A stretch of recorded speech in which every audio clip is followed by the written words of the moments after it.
Hello, this is the Douglas County, Colorado chapter of FAIR, the Foundation Against Intolerance and Racism. This November, voters will elect 3 candidates to the Douglas County School District Board of Education.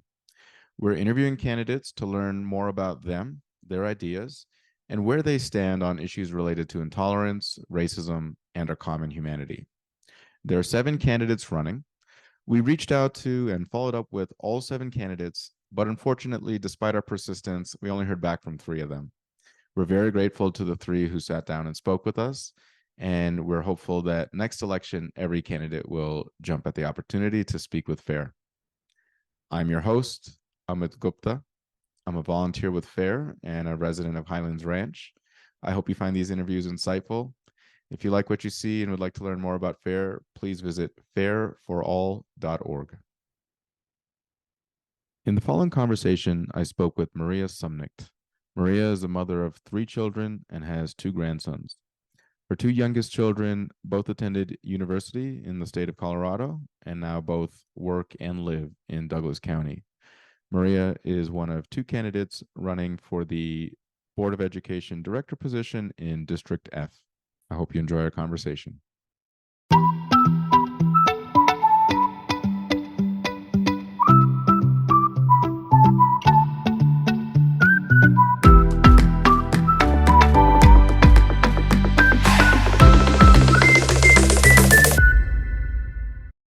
Good afternoon, Maria. Thanks for joining FAIR for this conversation. Thank you, Amit, for inviting me. I look forward to our discussion. I look forward to it as well. All right, so without further ado, let me jump straight into some of the questions that I have for you today. Okay. First question, why? Why are you doing this? Why are you running? What's your motivation? Well, I wasn't born in this country. I'm an immigrant, and I came here when I was young. And at the time, the public school system was still functioning in that I believe it gave me the foundation I needed to, excel and take full advantage of the great American dream. Right, my family and I came here with basically 2 suitcases and very little money and just a dream to make it. And I did not speak English, and I had a kindergarten teacher who told my parents that if you wanted your child to succeed in America, then you need to make English her first language. I can still speak Spanish. I understand it, write it, read it. But my parents took that to heart and for themselves as well. And eventually, we are a product of the American dream, my family and myself. So why? Why? Because I am a product of the public schools. And what really prompted me is I moved to Parker about about 15 months ago, not quite a year and a half ago. I went to the movies, and the person I was with, I handed a credit card. The person I was with gave the person at the cash register, a young man about 16 years old, a $20 bill. And for some reason, the cash register wasn't telling him how much money he needed to return on a $14.75 a movie ticket, and he couldn't do the math. And coming from New York City, where I had worked with in a different capacity, I was actually responsible for the cybersecurity posture of the technology that was being procured by the New York City Board of Education. I saw things happen there, and then I specifically chose Douglas County because I heard just a lot of good things about it. The school system, the values of the community, the low crime, all that. It's a great place to live and work and grow old. And I also have 2 children who settled here in Douglas County. and they're young. I wouldn't say they're fresh out of college, but they're young enough that they're pretty much out of college, and they're just establishing themselves. So they're here in Douglas County, and I felt like, wow, something has to be done. Something has to be done. And I said, Maria, instead of complaining all the time about what's going on, this country has given you so much. Maybe it's time for you to give back. And that's why I threw my hat in the ring. It's time for me to give back. Gotcha. Yeah, that makes a lot of sense. As an immigrant myself, I mean, I grew up in Canada, so it's a little bit different, but in many ways, very much the same. I understand that motivation to want to give back to the country that gave you so much. Let me dig into a little bit more about, specifically why run for DCSD. You kind of mentioned the student who wasn't able to do the math. So, let me say play devil's advocate, if you will. Okay. I have a background in math. I was doing a PhD in math at UC Berkeley, so I have a utmost respect for math. I'm not saying this is somebody who hates or doesn't like math. But like, I can't change a tire. Like, there's a lot of skills that people used to have a few decades ago, and technology is advanced, and you don't need to do as much of that anymore. My car can almost parallel park itself, and maybe there's going to be one time in 20 years that I'll need to do it myself, and I'll figure it out. But technology advances, the skills that people used to have that they don't need as much, and there's skills that people do have now that people didn't need back then. Literacy has gone from, when my dad was born, the majority of the world was illiterate. Now the majority of the world is, literate. Almost 100% of Americans are literate. So the needs of the useful skills change. I agree. I'll give another example. My mom was a cashier many decades ago, and she worked in a subway stop at a convenience store in Toronto. So people would get off the train, people would be flying in, give me this cigarette, give me that chocolate bar. She'd have to figure it all out in her head, do the math in her head, give the coins back, and now, I have people in my family, they work at Home Depot. They don't speak English. The computer does all the math for them. That creates a lot of opportunity for,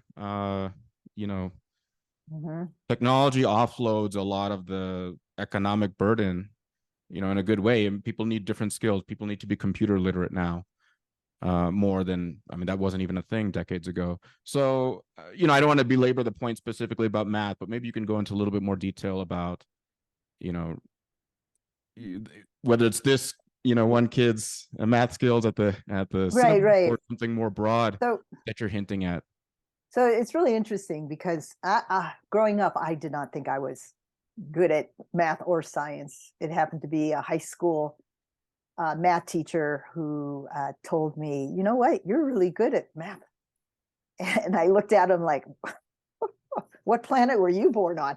Seriously? It was my geometry teacher. It was my sophomore year in high school. And I did notice that I loved geometry, and I actually knew I was good at it because it just came naturally, right? Out of, compared to algebra and things like that. So, that got me thinking about, well, maybe I shouldn't be so turned off by this, right? And while at the same time, I actually am I have talents in other areas. Like, I'm a very good photographer. This is right behind you. That's when I lived in New York City. This is New York City. See the Freedom Tower there? Yes. So, yeah. That's gorgeous. And I also used to sew all my own clothes in high school, junior high. And when my kids were little, they were all and everything I made. So when I was young, I wanted to go to FIT, if you know what that is, the Fashion Institute of Technology in New York City. So I wanted to be a fashion designer. I wanted to be in that industry and this. And I had no really, how do you say, passion for high tech or anything like that. And because of that, because I know that there's alternative paths, I just happened to choose the tech path, mostly because my father said he wasn't going to pay for the other path. But I realized that there's a need for what I call the trades. Okay. And I probably wouldn't have thrown my hat into the ring if I hadn't run across a gentleman. And actually, we're running as a slate. His name is Andy Jones. And he took me over to the Legacy campus because he knew my cybersecurity background. And he said, look, this is what we're doing. We are creating this alternative path to success, right? Not everybody's cut out to go to college. Not everyone's cut out to be a doctor, lawyer, your typical engineer. And I was just, I was so impressed. I was so impressed that a school district was thinking out of the box. And then I had that experience with that young man who was attending one of the public schools. So I said, where's the gap here? There's a gap, right? So I really want to, I want to be a part of this. I think with my background, I have a lot to offer. And when I found out, I was just going to volunteer at the Legacy campus and, in the cybersecurity area, because that's, of course, my background. And then I found out just through people in the community that this position was open, right? It's up for election. And they said, you would be a really good candidate for that. So I pondered it over, thought about it, talked to my children. And then I decided that, I really want to be a part of what's going on here. Like I said, I think I have a lot to offer. And I believe that this school district can be that light on the hill shining down for the rest of America to see, because we're so close, but there are gaps. Maybe this young man is an excellent photographer. We don't know. Let's find out. Every child is different, and every child, I believe, is born with a talent. And when I was in public school, it seemed like there was more opportunity for that to be found, because we had a photography class, we had metalworking, we had wood shop, we had what's called home ec, but really is what is it? The catering industry, right? Where you could take class and learn how to put on events and this and that. So those were the classes that were offered when I was in high school. Okay. And we had French, Spanish, Mandarin. We had all these languages and all these things that we could take, as well as computer classes, even if it was way back when, we did have, old computers back then. So there was just a lot. We had the arts, a lot of arts. We had cinematography and of course music and things like that. And a lot of those wonderful programs have been taken out of our public schools. And I think, that helps a child maybe identify their path. And that's gotten stripped away. And so I'd like to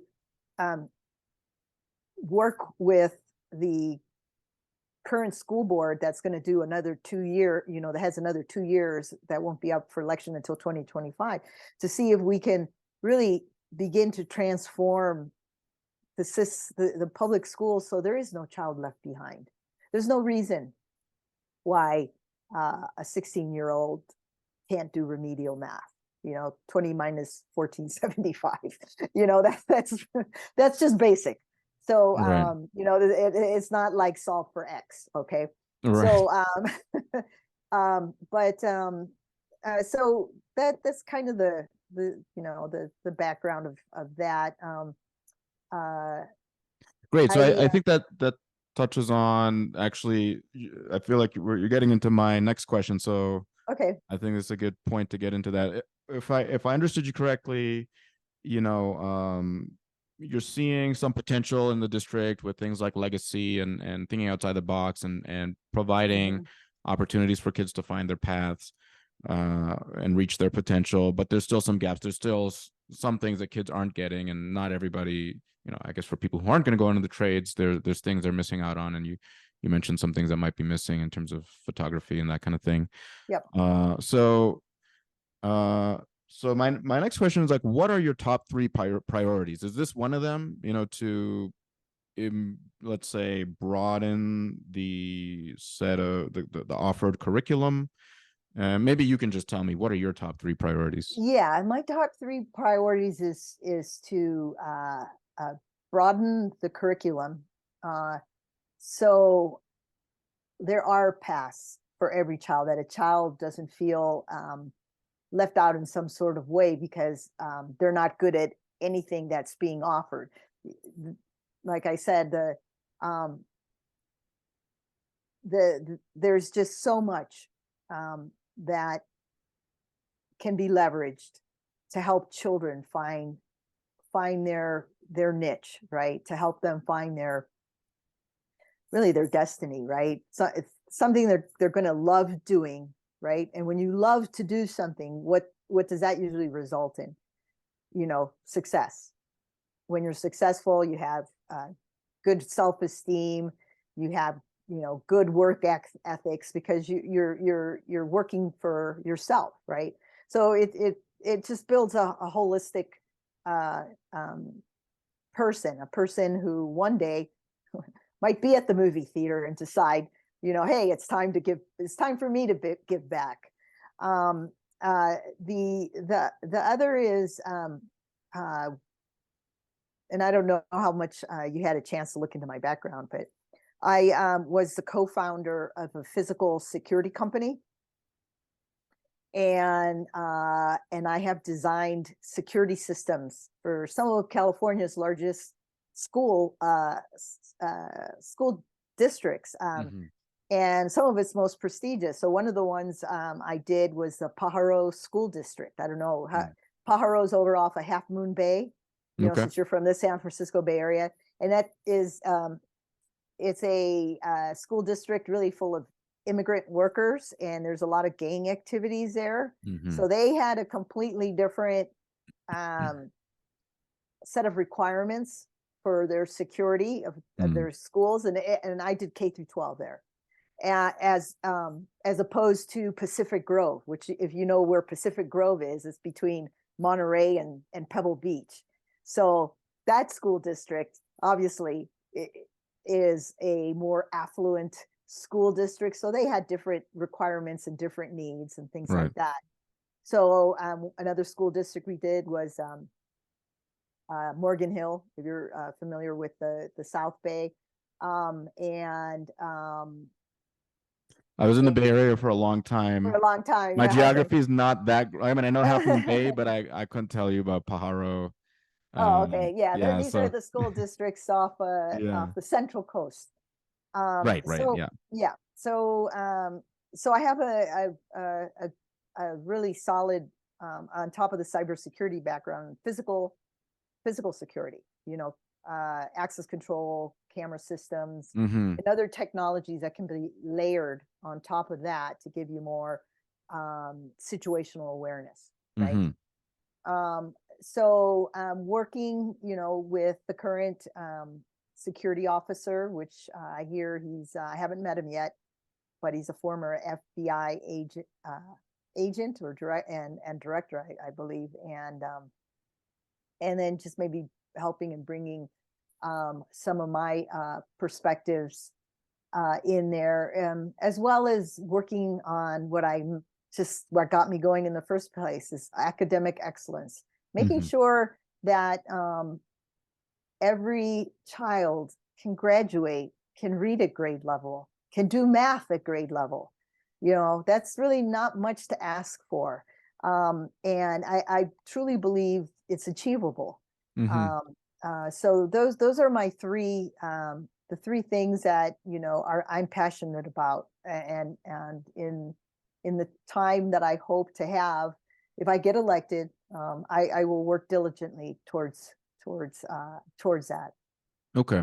So great. So academic excellence, you mentioned every kid being able to read at grade level, do math at grade level. Is that a problem in the district? I mean, are we at 99%, 30%? Like, where are we with that?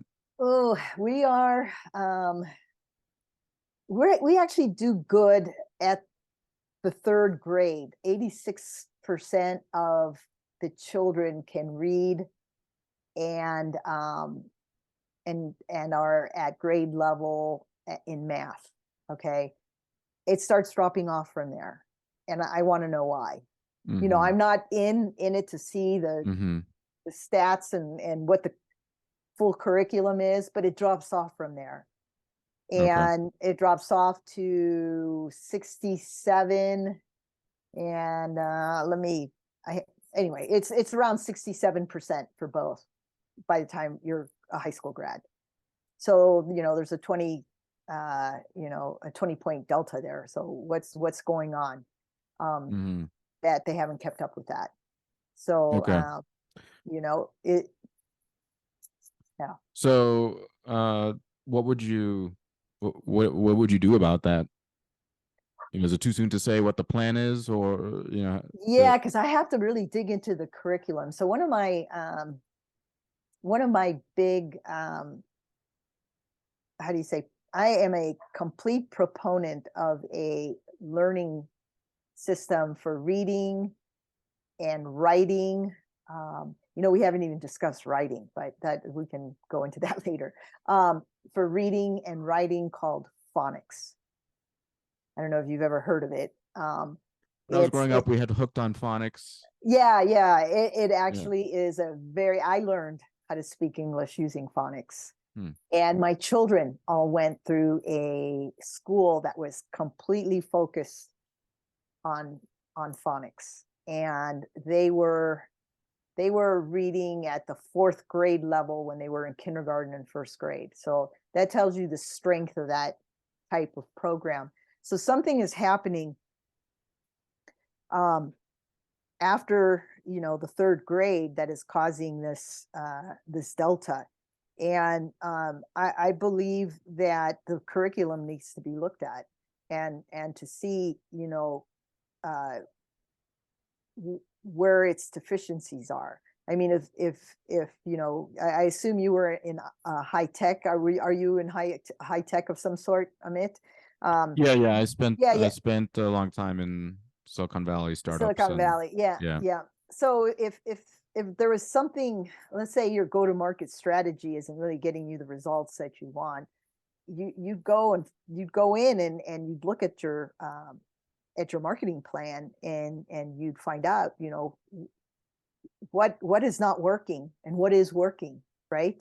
And you stop doing what's not working and you shift those resources into what's really working, right? And that, and I think that mentality too, comes from, I worked at a lot of startups too, comes from the business world, which is something I think I can,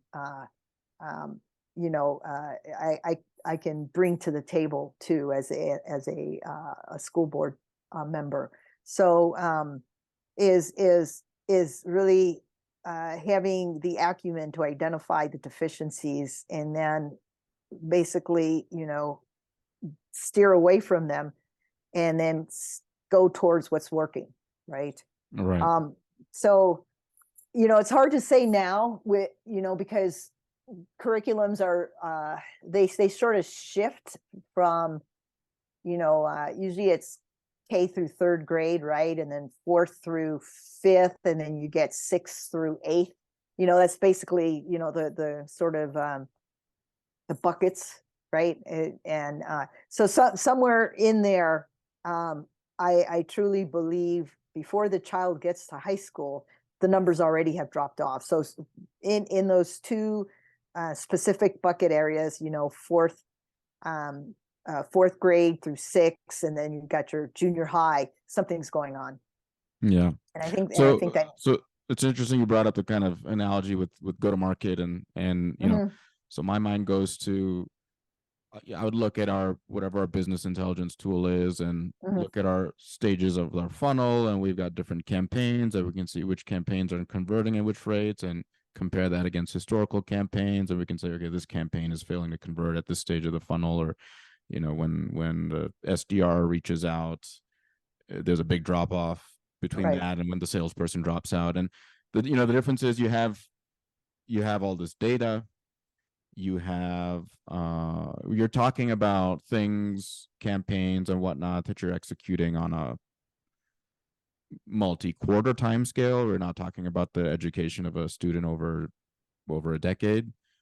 Yeah, but So, you have those data points. You have those data points at the end of every school year, right? How many of the kids have stayed on grade level from at the end of fourth grade, at the end of fifth grade, at the end of sixth grade, right? Where are they at? There are tests, you know, national tests, standardized testing. There's all kinds of data points that we can garner from and gather and analyze, right? To find out, and I bet if with some pretty darn good analysis, we can actually start identifying the downward trend. Where is it going? What's happening? What's going on in this curriculum that's not keeping them in the pace that they were before? So yeah, and the other thing we can do in marketing is A/B tests. So we can look at two campaigns that are running simultaneously and see which one has the drop off, you know, at stage 2 of the funnel versus the other one. We can use the schools. We can use the schools. Would you be able to say, like, you know, this school seemed to maintain literacy rates. What are they doing differently than the schools where it dropped? Right. And one interesting part of the Douglas school system is the charter schools. So we can take that, the public schools, charter schools are also public schools, but they're parent run. They're parent, you know, they have their charter, which it, you know, and their own board that answers to the board. And then we can see what the charter schools are doing. You know, if the drop off is at the 4th or 5th grade, but in the charter schools, they exceed, right? So what's going on, right? What's going on? You know, I personally believe all that data exists. We just need to synthesize it, look at it, analyze it, and start really looking at what's going on. You know, and again, Douglas County is actually a county that is most like not other counties around, in the sense that the majority of the residents here are above income level. You know, we have very, you know, so the schools are a little bit more apples to apples. You know, they might be granny apples compared to, you know, Red Delicious or something like that, instead of apples to orange in like a big city where like New York, where you would look at, you know, lower Manhattan and compare it to Harlem. Okay, you're going to get a huge disparity, you know, even though they're in the same sort of county district, right? Right. So, you know, I think it's we have a lot of factors that we don't have to factor in there, you know, which is the demographic part of it too. It's not as disparate here as it is some other places, but I think we can identify and look at how we can improve the curriculum. You know, where is the curriculum failing our kids? You know. Okay. That's great. I want to zoom out now. We kind of went very deep Yeah, into yeah. your priorities on this particular Yeah. school district. I want to go now super zoomed out, big picture, you know, you, your principles, your values, what guides your decision making? What guides my decision making? You know, Well, people want to decide I whether to vote for you. They want to know what principles you're going to drive, I how you have think about problems and solving problems and treating the school district. I have one guiding light, and that is who I worship, and I'm just gonna he's Jesus Christ, and one of the things he says is love thy neighbor as yourself, love each other, and I approach everything from the perspective of uh, you are my fellow human being, and we're both put on earth at for such a time as this, at this moment in time, right? Could have been born any other time. Um, for us to have a purpose, to do something. And and I am truthful, I am transparent, uh, and I I I believe I have excellent diplomacy skills. If I didn't, I would not have been successful in New York City, because if you know anything about New York City, it's an empire with a lot of kingdoms and a lot of kings, and everybody protects their kingdom from Mm-hmm. anybody else wanting to come in and tell them what to do. So I had to get 67 agencies on the same page. So I listen, I take in all the facts. I'm not a shoot from the hip, a reactive person. I think very logically, and I have good critical thinking skills. And one of the things I think I was gifted with is I think out of the box. So that's some of the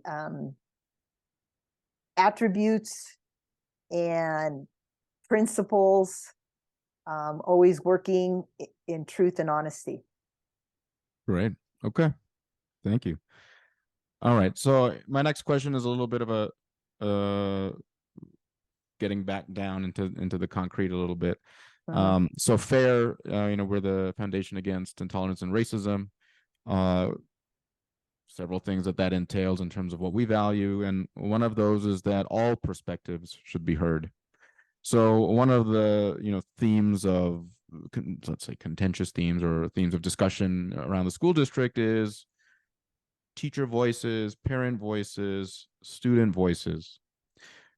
Of these three, do you think any one of these is underrepresented today, or maybe two or three of them are underrepresented? Is there a voice amongst these Well, three, yeah. So let stakeholders me be that's underrepresented today? yeah. Let me begin by saying who I believe are the principal teachers of our children, the parents. Okay. Parents always should have a voice, always, in the education of their children. They should never be left out in any sort of way. Teachers should be working with parents. Parents should always be engaged and care about what is going on with their children, and the teacher should always be communicating whether the child is doing good or doing bad. Usually it's always when the child is doing bad, but I would really like to see teachers just say, hey, Johnny is doing great. He's really coming along. So because parents like to hear that too, right? Because we drop off our child for 6 to 7 hours and we don't hear anything. Some of us, some parents, and so I think parents' voices, number one, okay, always should be heard. Do you think parents have enough of a voice Um, today? I think 2 years ago that probably wasn't the case, but the the majority board right now for Douglas County, I think, has turned that around to the best of their ability. And I think parents are getting way more voice now than they were 2 years ago, right? About 3 years ago, everyone was living through COVID, and parents were concerned here in Douglas County about the masking of your child, for 7 hours, right? When it'd been proven that children were not affected by this virus. So they came to the meetings and their voices weren't heard, right? So I think that's why, the major reason why we saw the flip 2 years ago in the board, right? And that's the power of the parents. And I applaud those parents, and I applaud everyone who stood up and made sure that their voices were heard, right? And teachers as well. I feel for the teachers, because I don't think it's right that a teacher out of their own pocketbook needs to pay for school supplies that they need to teach your child. That should be supplied by the school district. So what's going on here? There's a lot of pet peeves like that, and the teachers really need to articulate, hey, we're being underpaid by X number of dollars, but yet we go out and spend X number of dollars to make sure that these supplies are available inside our classrooms that, are needed for the children. And so I want teachers to be able to come up and tell me these things, right? So we can take a look at it and do something about it. And I use this as, I was a manager. I'm a CEO now for a company. So I expect my, head of my chief development officer to come up to me and say, Maria, that budget you gave me, that's just not cutting it, So, I'm like, so what is it you need to do your job? I want teachers to have that voice too, and be heard, because, their success is our children's success, really, so. So would you say that maybe 2 years ago, the underrepresented voice was maybe parents, and they came and made their voices heard, especially as it pertains to COVID, and then the majority board has instituted policy KB, and I think that's the one, and there's a little bit more the role of parents is a little bit more firmed up and protected. Would you say now it's actually a little bit more the teacher's voice, and that needs to be heard a little bit more now? Yeah, I think so, because I actually attended a meeting where there was 15 teachers representative across elementary, junior high, high school here at Douglas County, and they all told their own stories. So I think having forums like that where teachers can comfortably, and knowing that nothing's going to affect them, to let the board know, to let the superintendent know, right? Because the board writes the policies. The superintendent is like the CEO. He executes them, right? So in every company, you have a board that dictates, how the company's to perform, so the investors get their money back. And then the CEO goes and executes that. And so teachers need to be able to work with all these different aspects of the education system within Douglas County for success. Really, it's a team effort. So what would you do as director to enable teachers to do that? I would have more of those forums that I said, that where teachers, got 7 minutes to just kind of talk about what's going on in their classroom, what their needs are. Most people can kind of do a TED talk in 7 minutes, right? And really give you a bang up job of exactly what's on their mind, or what it is they're they're passionate about, so on and so forth. So, having, you could call them school hall meetings, Mm. or something instead of town hall. But I would definitely start something like that, and have more of a engagement down. You look at in Silicon Valley, the best CEOs were the ones that walked the hall and shook hands with their employees, right? Right. Yeah. And knew their names, hey, so and so, and you see them in the elevators or something like that.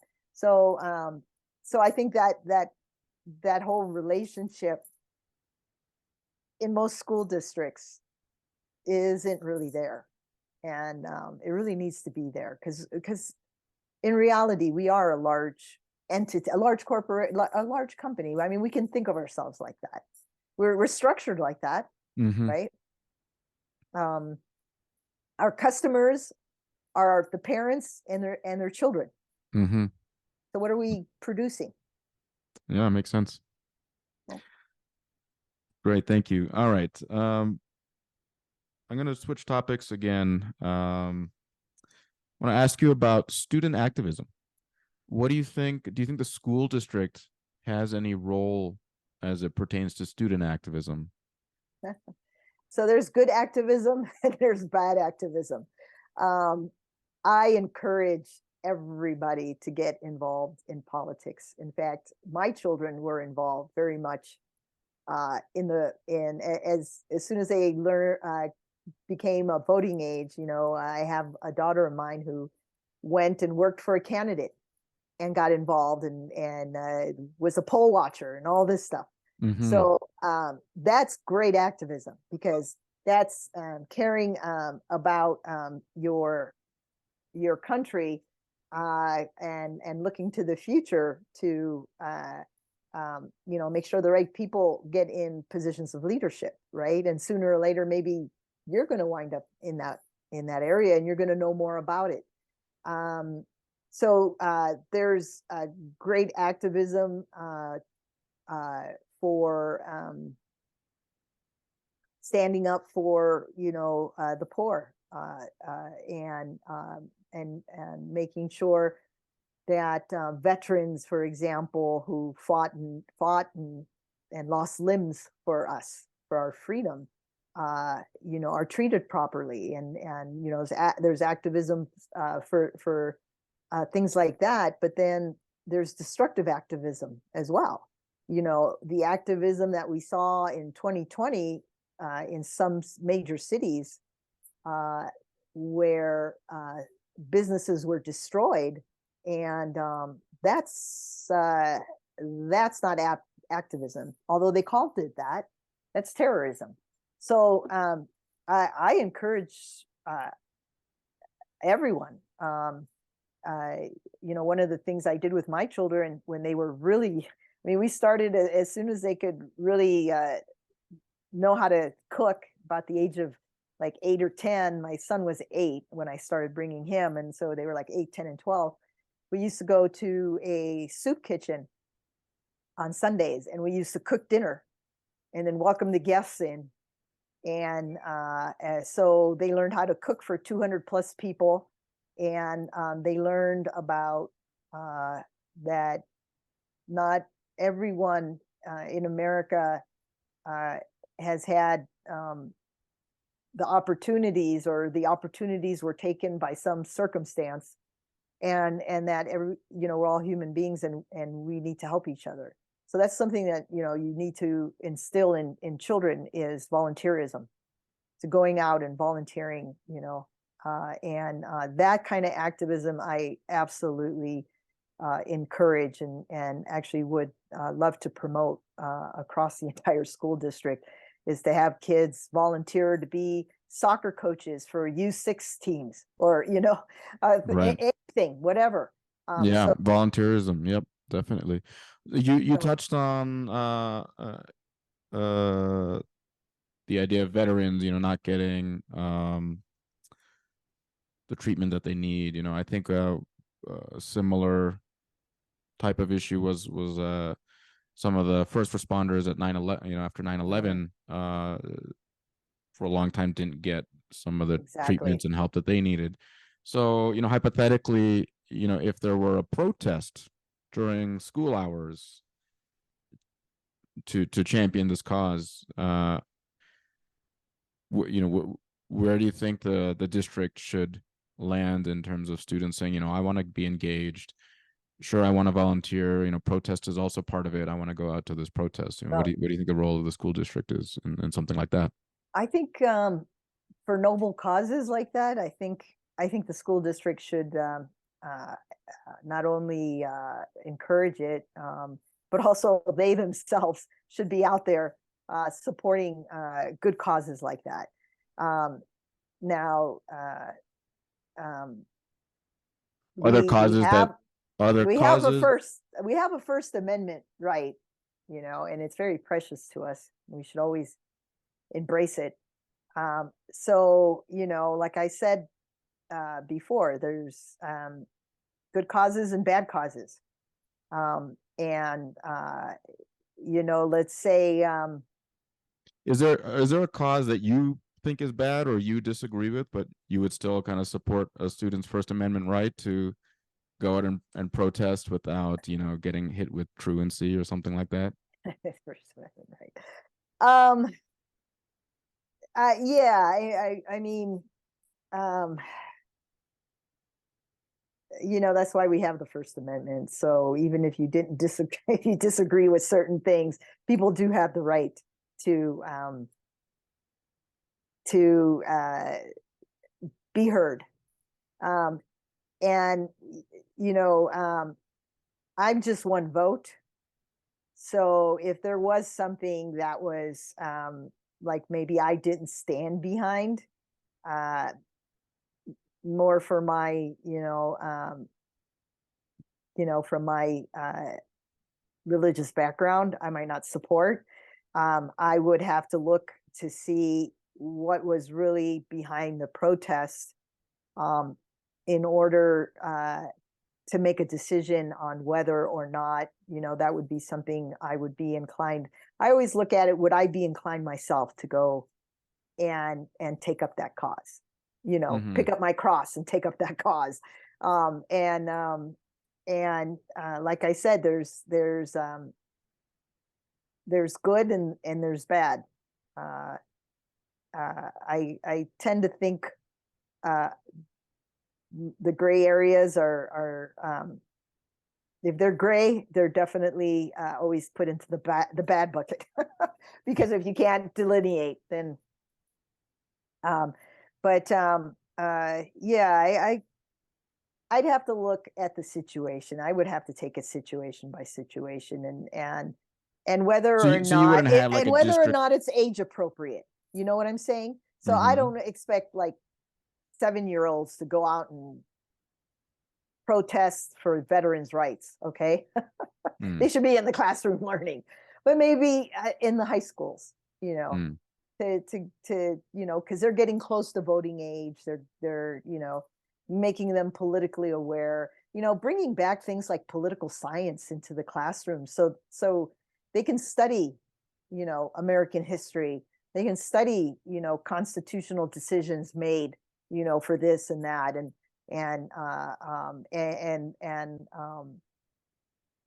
just look at really the founding fathers' principles on why they wrote things in our Constitution, in the preamble, in the Bill of Rights that they did, right?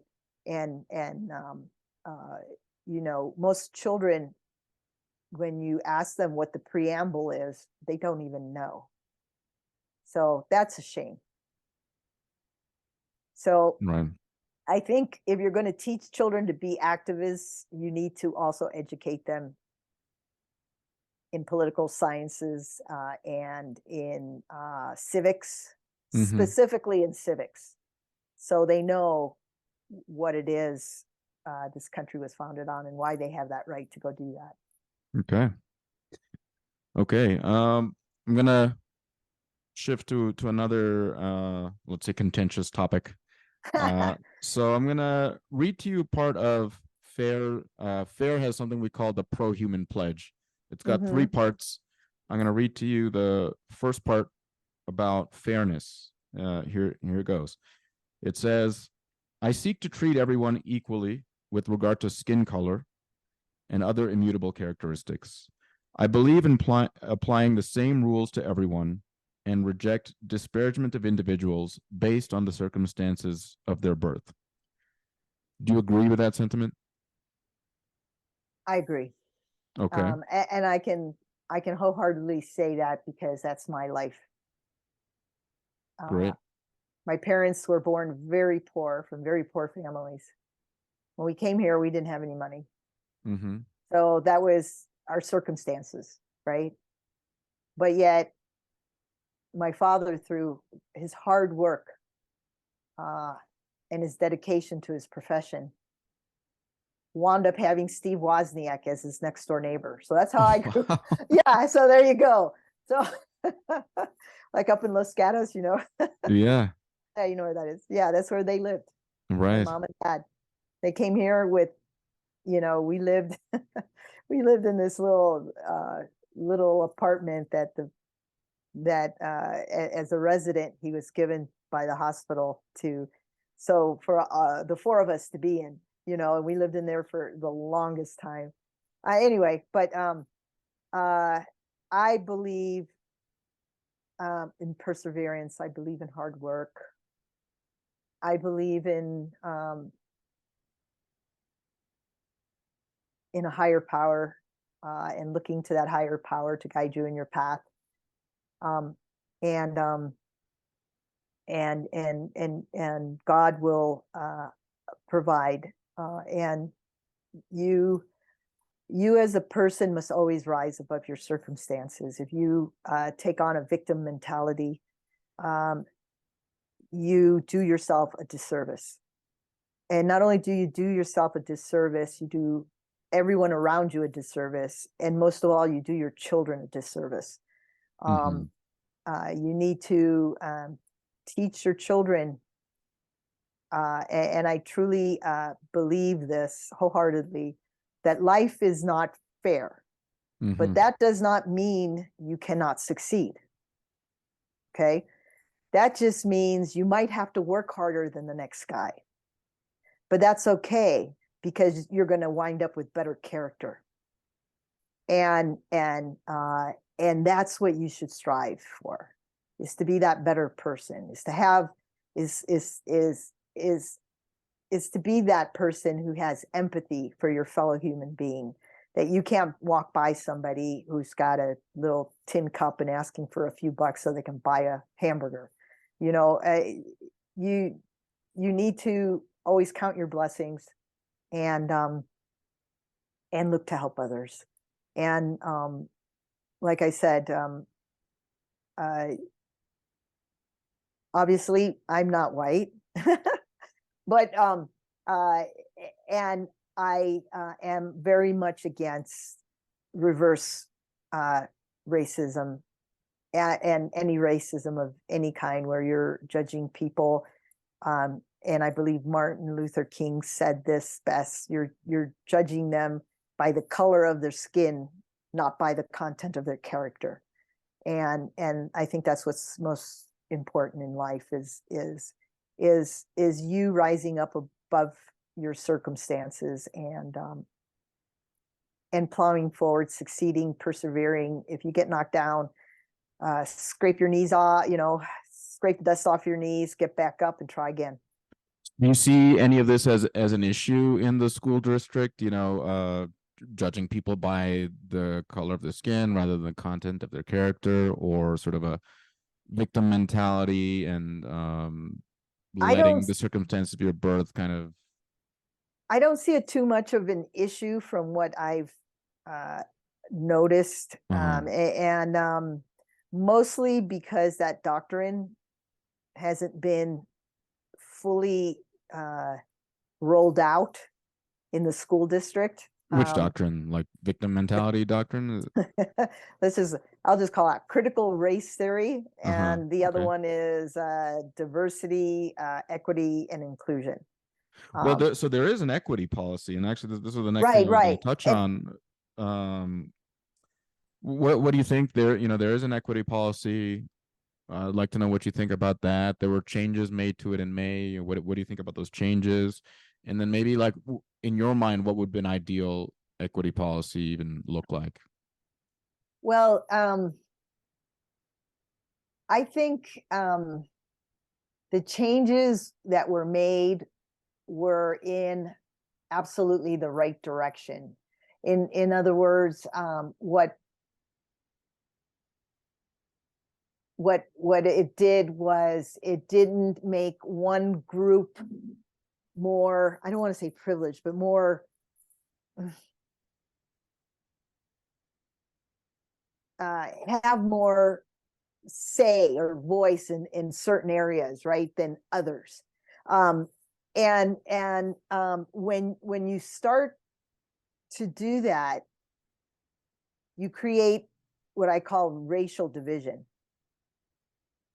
And the more you know, I'm going to use this example because I think it's such a good example. I saw this, and there is that I think there were about two to 2.5 to 3-year-olds, and they were all different colors, and they were all playing, and they didn't even realize that the other person was a different skin color or anything like that. The more and as you grow up, obviously you're subjected to things. If I truly believe, as someone of a minority race, as they call it, that that title in itself already minority, right? It already adds. So if you just get people to start looking at each other as human beings, and looking at the content of their character, and writing policies that have children not look at so and so as this color or that religion, and this, and that we're all human beings, we're all on this earth, and we're here to work together. Like I said, I didn't read the policy before it got changed, but I looked at the policy now, and it seems to be heading in the right direction. I know it was pretty contentious when they started making the modifications to it.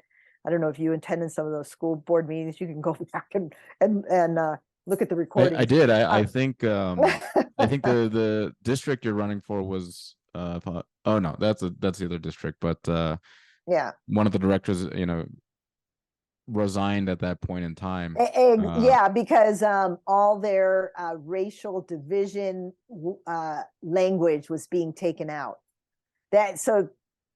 And that's what I'm trying to address here in a very how do you say, political way. I'm more of a businesswoman than I am a politician. So but that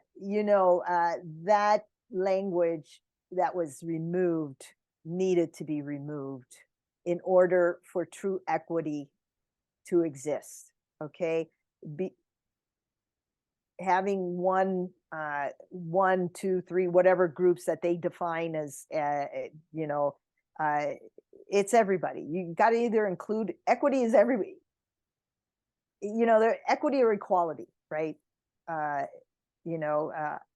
God created all men equal, and so equal, and we all have noses. We all have, so in policy making, and I've written a lot of policy, albeit mostly in the technology space, but I'm also on a nonprofit called the Nehemiah Project, where we bridge the gap to low income communities. We mostly right now are focusing on Indian reservations or American Indian reservations, and the bayous of Louisiana and West Virginia, some of the areas there.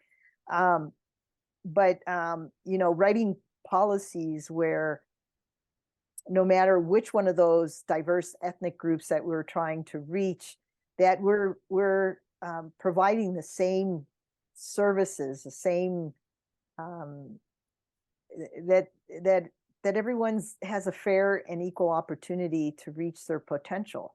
And I think if policies are written like that, then everyone will reach their potential. But once you start, yanking this little 1% group out, and this is 5%, and you write a policy on their equity, then you immediately take the voices away from the others. So policy writing is an art. It really is. It really is. In order to make it to really make it work and have lasting impact, right? Yeah. A good policy will transcend many CEOs, many president, it will, many school boards. So, that's how I always approach policy. So I would take a good hard look at that equity policy myself again, and see where it can, I said, the way it's written now, it definitely is in a far better direction than where it was. So when I think about the original policy, I'm not sure if I would characterize it as putting one group above the other necessarily. It did. I mean, there were many changes, and we don't have to get into all of them, but one of the things that it did state is, I think, very much actually what you're saying, that regardless of race, creed, gender, all the kind of protected classes that are kind of federally protected, that access to education should be there equally, regardless of no impediments, based on any of those attributes. Right. Then the policy was changed in multiple ways, one of which was to kind of expand the set of groups, so to also talk about learning styles, that students, there shouldn't be exclusion in terms of access to education based on a student's learning style or abilities or disabilities. So what what would you kind of say it was the main critique you had with the previous policy? Well, I think the previous policy sought to insert groups or types of students, as opposed to saying we are focused on education, right? We're a school board. We are our product, right? Our product is education, your child's education. Are we writing a policy on equity where every child that comes into our school district is receiving that product in the way that they can learn best? Now, I'm a different learner. I'm probably learn differently than you do. I'm actually quite a visual learner, and other people are more tactical learners. So that we're offering as our products these various different types of education methods to make sure that everyone that comes through that school district has equality, equity, the same ability to learn and reach their full potential, right? And that's how you write a good equity policy. Does that make a little bit sense? Because I look at it, I think from the goal a of every student reaching their full potential, I think that's probably something everybody would agree on. Right. And what's our product?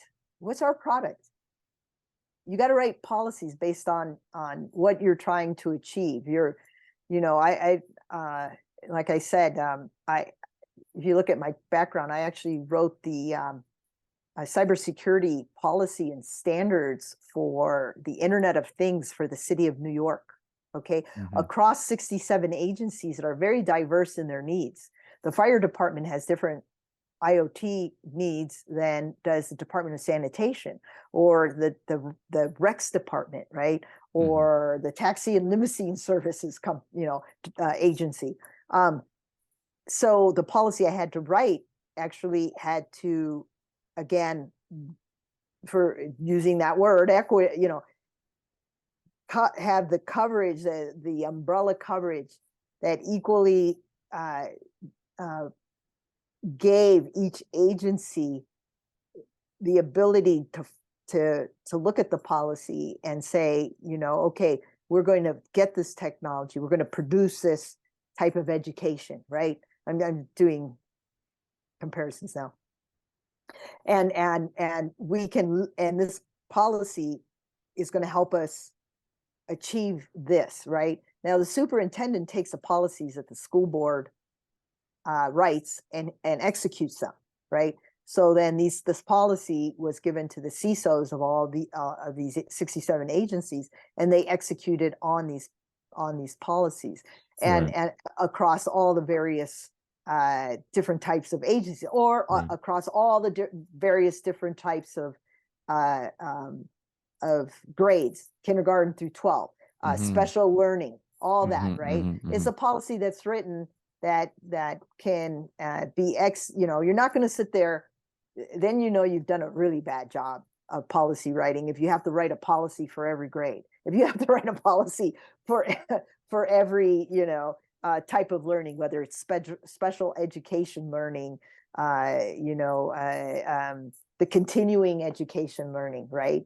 Because there's that campus that is for the children that are going to go for their GEDs, right? So it's policy writing is an art.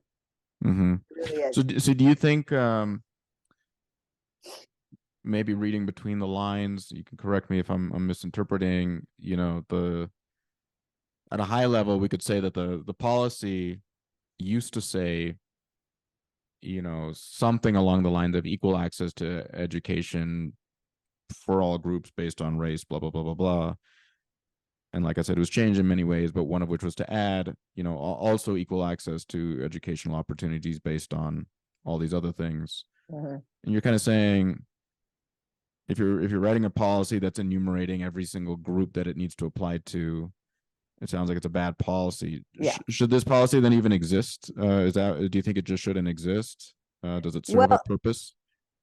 That's Should there be interesting. an equity policy, That's interesting that you say that, because many of these policies sometimes don't need to exist because there's other overarching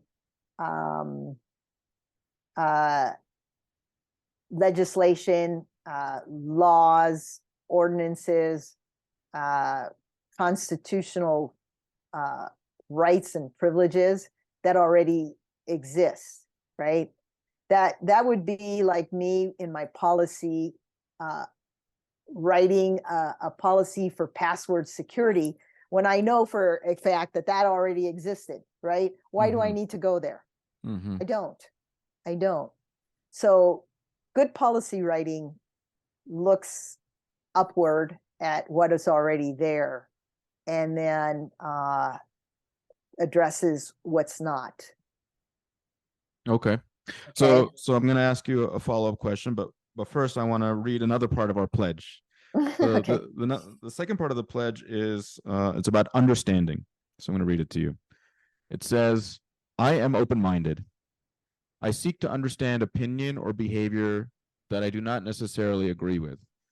I pursue objective truth through honest inquiry. I am tolerant and consider points of view that are in conflict with my convictions. So there are directors on the board who feel strongly that there does need to be an equity policy, that it's not maybe redundant and addressed by other policies, laws, constitutions, what have you. but you're going to need to work with those directors. You're going to need to understand them. Mhm. Can you, if you're familiar with the term steel man, or I'll describe it briefly, it's the opposite of straw man.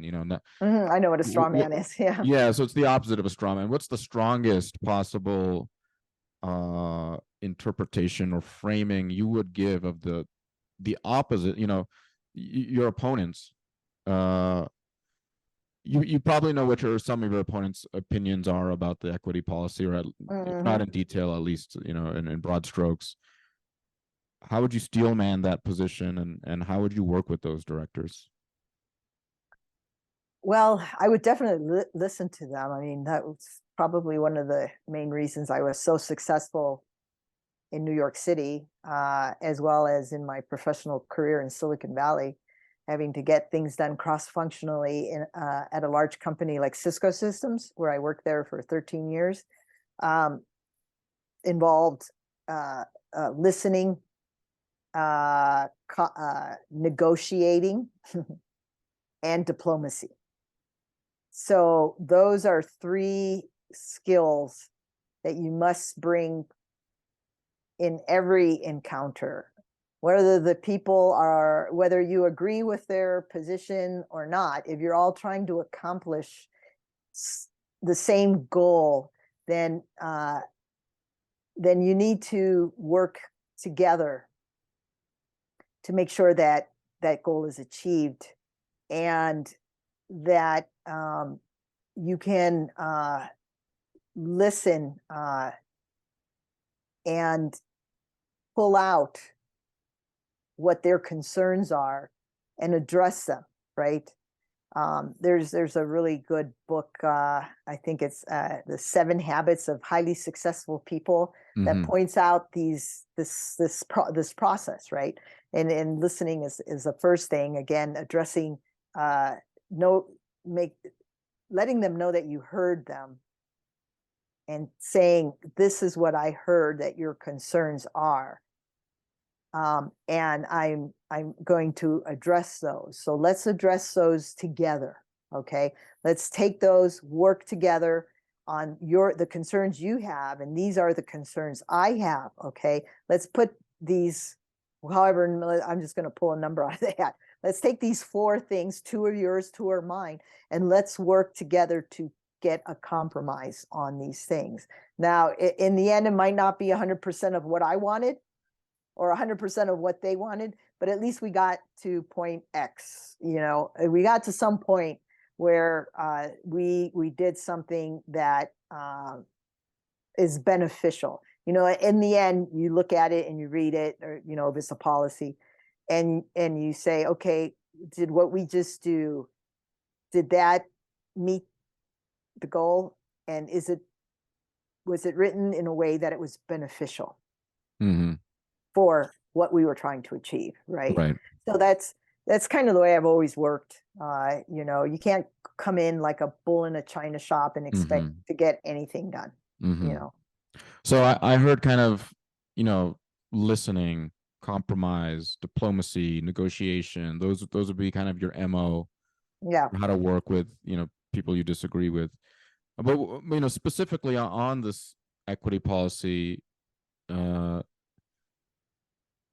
2 of the directors, in the so-called minority. I mean, this equity policy has been under discussion for years.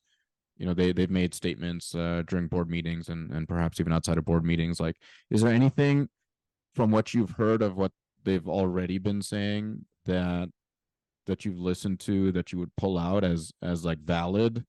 What would you say are their valid points?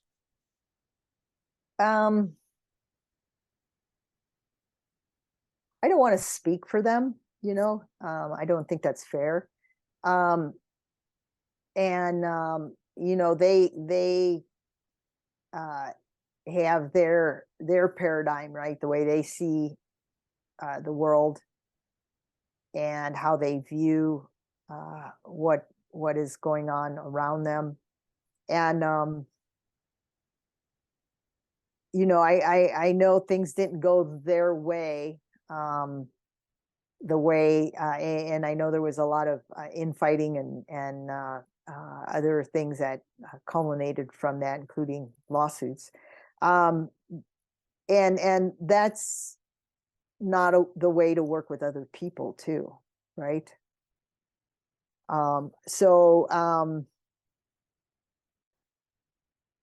If their opinion is an agenda, okay, I'm going to just call it out, that what they're trying to put in a policy is agenda, then it shouldn't be there. You know, kind of coming back to the idea of steel manning, you know, if you know, because they can look at you and say, well, you're agenda driven. And then we could all be pointing at each other and saying, well, no, you're the ones that are agenda driven. You're the ones that are agenda driven. I hear a lot about, you know, oh, these, you know, the majority board members are, you know, bringing national politics into the local school district. And so if everybody just pointing at each other saying, you know, you're just driven by an agenda, so I'm not going to listen to you, then there's not going to be a lot of progress. Is there anything you would say to kind of get above the fray and say, you know, okay, maybe Yeah. you are agenda driven, but I'll accept that this part of what you're saying, regardless of the fact that you have an agenda, you know, maybe a stop clock is right twice a day. This part you're saying is actually valid. I'll engage with you on that. Is there anything there, anything to engage with and build a common connection, understanding? Yeah. Actually, that's part of the negotiations, right? You know, there could be two sentences. One sentence is an agenda, and the second sentence is policy. Yeah. Okay. Is there So anything that they've said that is valid? You know, that's you wouldn't just kind of reject as agenda, but you know, is valid policy. You know, the wheat I under think the chaff. what was agenda, a lot of it got removed in the revision. So the policy is more of a policy now. Okay. See, that's what some people who come into a role such as a school board role, where the role of the school board, okay, and its directors is to write policy. Okay, it's not to drive an agenda. It's to write policies. You know, kind of look at it like the law, right? Legislators write the law. The more well written a law is, the easier it is to execute it. Okay, so when a policy is very poorly written, or if it's written, and I include that making it agenda driven, then it becomes almost impossible to execute, because it doesn't meet its primary purpose. Okay. So, you know, that would be, I was just going to say this. Some people run for school board not having that policy background. And like I said, it is an art. Good policy is an art, just like writing good laws. Good legislation is an art. Sometimes that's where school boards fail.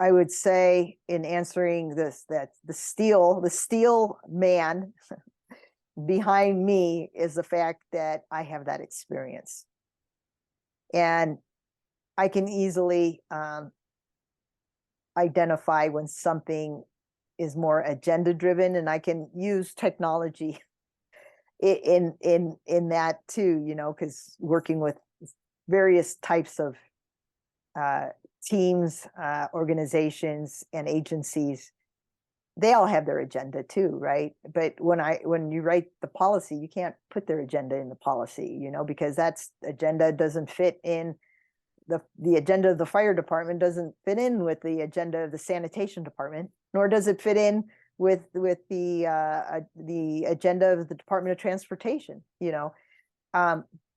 So knowing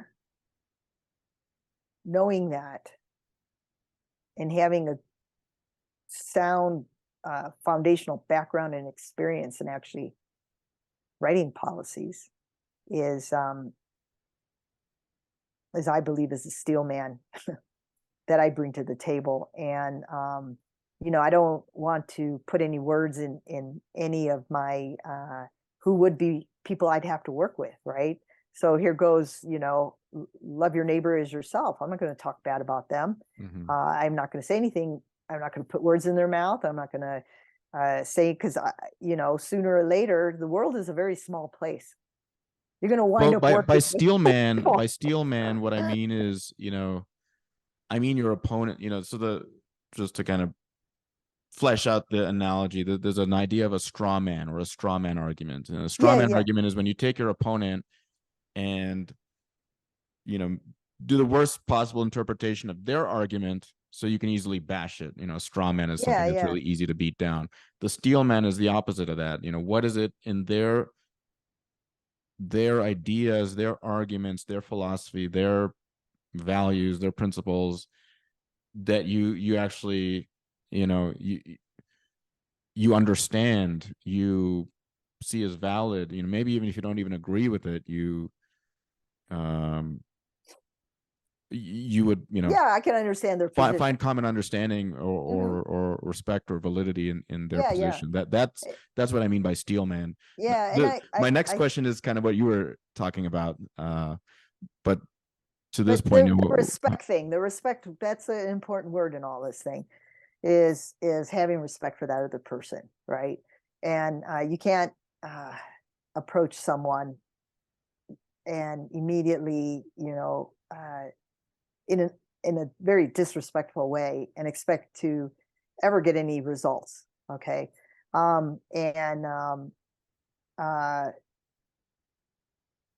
don't look to use someone's beliefs or position or anything. You know, some people, you know, and I could say that to myself too. You know, we all have our foundational belief systems, right? And if that's theirs, who am I to bash it? Okay. I'm if I get this position, I'm there to work with them, not to bash them. Okay. I'm not there to tell them that their point of view is incorrect or not correct. I'm there to say our points of view differ, but how can we come together and get our job done? Okay. With the common goal of benefiting the school district, right? So the children really are working in a policy that really gives them that equal playing field, and that the superintendent, as the CEO, or, you know, can execute that, right? You give the superintendent a crappy policy, they're going to look at you, how are we going to do this, right? So it's like I said, it's an art. It really is. So you kind of started touching on your policy writing background, and so my final question for you is, in some sense, maybe to steel man yourself, why are you better than your opponents? You know, I believe you're running against Valerie Thompson in District F. It's a vacant seat right now. Why should people vote for you? Why are you the better choice? I believe I have, and mostly it's due to age, not because I'm, you know, the end all be all. I have years of experience on boards. Okay, not only am I on a nonprofit board, the Nehemiah Project, I'm also on the board for 2 Silicon Valley startups. And I'm also on the board of a venture capital company where I actually provide professional expertise and advice to startups. So you know, coupled with years of working with children in the Bay Area. I actually was the coaching director for the Mount Hamilton Youth Soccer League, which is actually one of the biggest soccer leagues in the San Francisco, in actually Northern California. It services the entire east side of San Jose and above, like into Milpitas and all the way down into Gilroy and Morgan Hill. And most of that is low income children. And so I was the coaching director of about 6,000 to 8,000 children. And so I was on the board there too. I was a board position, and about 800 coaches. So I was responsible again for policies for the board for this soccer league, and as well as making sure that you know, one of the policies we passed is that the coaches needed to do a background check. We need to be able to do background checks on them. That wasn't the case. Okay, even if they were the parents, everybody had to do background check, including me. You know, that they got the proper training, right? You don't know how to, you don't know the sport yourself. How are you going to teach it to the children? So I brought in FIFA and we did certifications for the coaches. I myself and FIFA licensed coach as well as a referee. So you know, working in large organizations like that, as well as all the experience I have,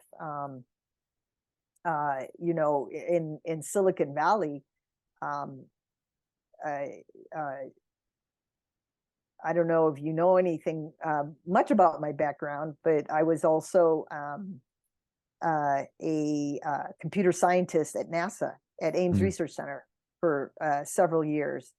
And I also worked for a lot of nonprofits. One of the things that I did when I was it was for my son's elementary school in San Jose. It was a brand new school. They opened it up, and they didn't have any budget to buy library books. So they opened up this school, this elementary school, and the library had not there was not a book on the shelf, and there were no computers in the library. Okay, and myself and two other parents, we got together. We're like, are you kidding me? Where are our tax dollars going? Right. Anyway, long story short, we decided to put together a fundraiser, and we called it Books on Par. It was a golf fundraiser, and we raised $1.2 million. We actually bought all the books that the librarian asked for, along with the list that the teachers asked for. We bought the computers for the library, and with some of the extra money, we parsed it out to the teachers so they wouldn't have to out of pocket, you know, supplies for their classrooms. And